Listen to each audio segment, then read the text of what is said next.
The music stopped when I raised my hand, security froze when I said her name, and the CEO's daughter realized the eviction notice had my signature. I used to clear plates in silence, memorizing faces that never learned my name. They called me Busgirl like it was a cast, not a job. Every night I wiped lipstick from crystal glasses while the powerful toasted deals that ruined lives like mine. Her name was Alara Kane, daughter of the CEO, queen of the gala circuit, and the woman who smiled while signing the document that erased my father's company and his life with it. No scandal, no apology, just collateral damage.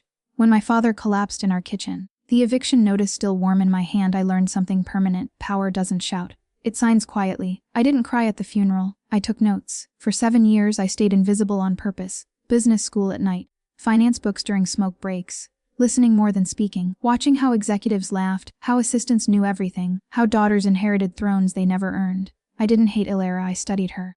She believed money meant immunity. She believed events were hers just because her last name was stitched into the walls. She never once noticed the busgirl who learned her habits, her weaknesses, her trust in the wrong people. When I finally left the restaurant, no one asked where I was going. That's the advantage of being underestimated. 3 years later I returned, not with trays but with contracts. A shell company here, a silent partnership there. I bought debt no one thought mattered. I waited.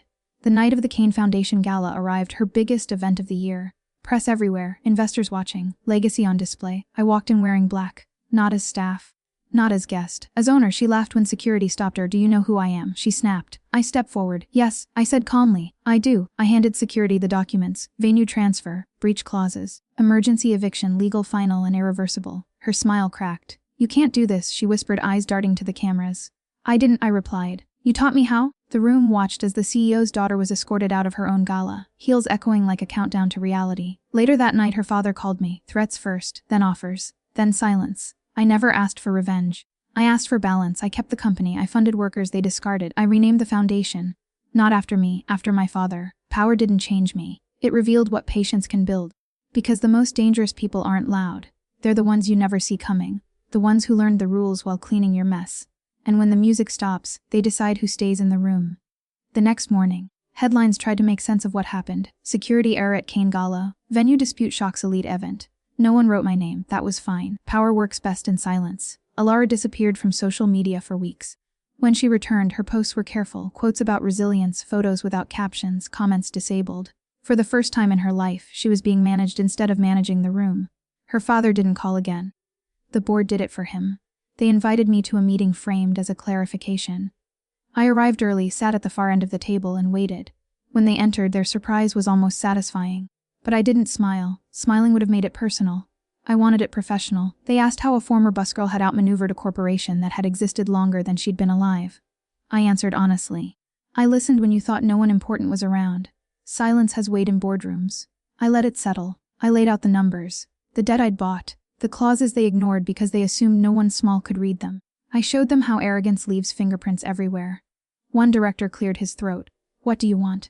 I thought of my father coughing into a handkerchief, apologizing for losing everything. "I want you to understand," I said. "This isn't an attack, it's a correction."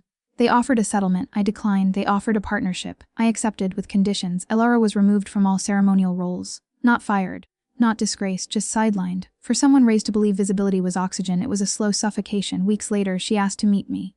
Not lawyers, not assistants, just her. We sat in a quiet cafe, no chandeliers. No cameras. She looked smaller there, not weaker. "Just human." "I didn't know," she said. "About your father. About what that deal did." I stirred my coffee. "That's the problem," I replied. "You never needed to know." Her voice shook. "You humiliated me." I met her eyes. "No," I said calmly. "I introduced you to consequences." She wanted anger from me, tears, a confession of hatred, when she realized she wouldn't get it. "Something and happens now?" she asked. "That depends on you," I answered. "Power doesn't end when you lose it. It reveals who you are without it." She nodded slowly. For the first time, she was listening instead of waiting to speak. When we stood to leave, she stopped me. "Was it worth it?" I thought of the gala lights going dark. Of my father's name on a building that helped people instead of discarding them. Of a room finally balanced. "Yes," I said. "Because I didn't become you to defeat you. I became better." Years later, people would tell the story wrong. They'd say it was luck or obsession, or revenge fueled by bitterness. But the truth was quieter. It was patience. It was discipline. It was learning that revenge doesn't have to scream to be complete. Sometimes the most powerful revenge is not destruction, but rearranging the world so that those who once ignored you are forced to live inside the rules they wrote for everyone else. And if they ask who taught me, I'll tell them the same thing I learned clearing tables in silence. Never underestimate the people who see everything, because one day they'll decide where you're allowed to stand when the music stops. Time passed, but power has a long memory. The Kane Corporation stabilized on paper. Yet something invisible had shifted. Deals took longer. Confidence softened. People started double-checking clauses they once skimmed. Fear doesn't always look like panic, sometimes it looks like caution. I stayed off stages. I refused interviews. When journalists tried to trace the story back to me, they found nothing dramatic. No scandal, no leaked messages, just clean paperwork and quieter rooms. That frustrated them. It also protected me. Inside the company, my conditions began to do their work. Worker protections weren't announced, they were implemented. Predatory contracts were phased out without press releases. Executives who thrived on intimidation found themselves irrelevant, not punished, just unnecessary. That kind of justice doesn't trend, but it lasts. Alara resurfaced months later, not as a socialite, not as a symbol. She enrolled in a leadership program under a different last name. No photos, no applause. Some people called it rebranding. I called it gravity. We crossed paths once more at a conference, accidentally, genuinely. No cameras. No tension, just two women shaped by the same system in opposite ways. You took everything, she said, not bitterly. Just honestly. I shook my head. No, I took responsibility. She looked at me for a long moment, then asked, "If you had the chance, would you do it again?" I answered without hesitation. I'd do it earlier. That wasn't cruelty, it was clarity. Because revenge isn't about the other person. It's about refusing to carry the weight they dropped on you. I didn't want her suffering. I wanted the system to stop rewarding blindness. One night, alone in my office, I opened the old notebook I'd kept from my busgirl days. Names. Habits. Deals. Margins scribbled in the corners. Proof that survival can be an education if you treat it like one. I closed it and locked it away. Some lessons don't need repeating. People still ask how it felt to evict the CEO's daughter from her own gala. They expect satisfaction, a rush, a smile, but the truth is darker and calmer. It felt inevitable, like gravity finally remembering which way is down. Because when you've lived on the floor long enough, you don't dream of flipping the table. You learn how it's built, you wait, you calculate. And when the moment comes, you don't raise your voice, you raise the standard.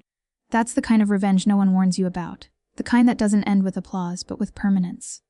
The kind where the world keeps moving, but never quite the same way again. And somewhere, a former busgirl walks past a gala she now owns, unnoticed, unbothered, knowing that the most powerful position in any room isn't at the center of attention. It's at the point of control. Control is lonely. People don't tell you that part when they talk about winning. After everything settled, invitations still arrived, private dinners, closed-door summits, casual meetings with people who never do anything casually. They wanted to see me, measure me, decide whether I was a threat or opportunity. I let them wonder. Power reveals itself in patterns. The ones who feared me avoided eye contact. The ones who wanted something smiled too quickly, and a few, very few, understood exactly what had happened and treated me with careful respect. Those were the dangerous ones. One evening, I stood alone in the restored venue, the same hall where Alara had been escorted out.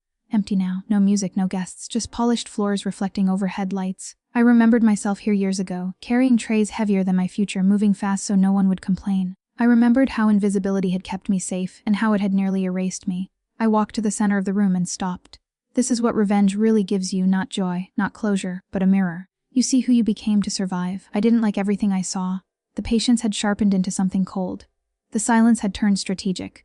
I had learned to remove emotion from decisions the same way surgeons remove organs, cleanly, without shaking, necessary, but costly. That was the final price of my revenge. I could never be Navi again. Months later, the Kane CEO resigned for health reasons. The market reacted politely.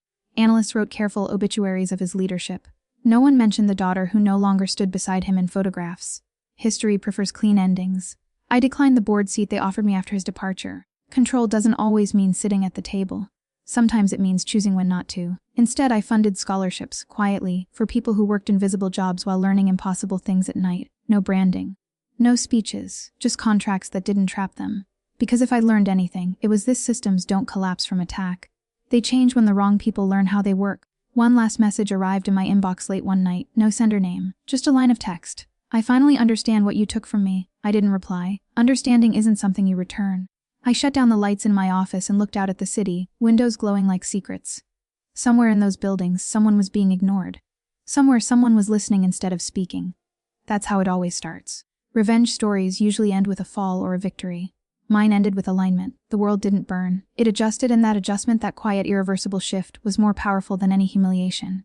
Because in the end, I didn't evict a woman from a gala. I evicted arrogance from a system that thought it was untouchable. And I did it the only way that lasts, by becoming someone it could never ignore again. Years passed. The world changed around me. But the lessons stayed. The gala halls still glittered, but I no longer needed them. My victories were measured in influence, not applause. Contracts were honored differently now, and the people who had once looked past me were cautious, precise, aware. That quiet fear was more satisfying than any headline. Lara Kane eventually resurfaced in the corporate world. Not as a diva, not as a socialite, but as someone learning the rules she once ignored. I never intervened, I didn't need to. The system taught her faster than I ever could. She became competent, careful, but she never forgot the lesson. I did not seek revenge for satisfaction. I sought balance, and balance is rarely dramatic, it's invisible. It moves in shadows through papers, meetings, and choices that go unnoticed until suddenly the consequences arrive. Some nights I walk through the offices I help transform. Workers smile now without fear. Managers respect the invisible boundaries I placed. It's subtle, almost imperceptible, but it's permanent. That's the weight of patience. Slow, deliberate, unseen, and utterly unstoppable. I think of my father often. His memory isn't one of anger. It's of potential, the potential destroyed by arrogance, wasted by those too blind to see the lives they affected. I realized revenge wasn't about punishing the guilty. It was about restoring what was lost and preventing future casualties. And that, I believe, is the cruelest irony. The world thought it was about me against her. Busgirl against Harris. But the story was never personal. It was systemic. It was the quiet correction of a world that rewards carelessness and punishes humility. The power I hold now is not flashy. No one calls it revenge. It is stewardship, vigilance, control over chaos without ever needing to shout. And in that I have learned the most dangerous lesson of all: the person who waits, watches, and prepares in silence eventually becomes unstoppable. Because true revenge is not destruction, it is transformation. And the room that once ignored me now listens, not because they fear me, but because they recognize what it takes to survive quietly and strike precisely when the world underestimates you the most. When I walk past the gala venues, I don't smile. I remember, I measure. I know that influence, patience, and intelligence can turn every slight, every humiliation, and every unnoticed day of labor into the most powerful currency of all: control. And control lasts long after the noise has faded, after the headlines vanish, and after the world believes the story is over. Because in the end, the music stops, the lights dim, and only those who understand patience and precision get to decide who remains standing, and who gets to leave. The busgirl is gone. The boss remains, and the system is finally listening.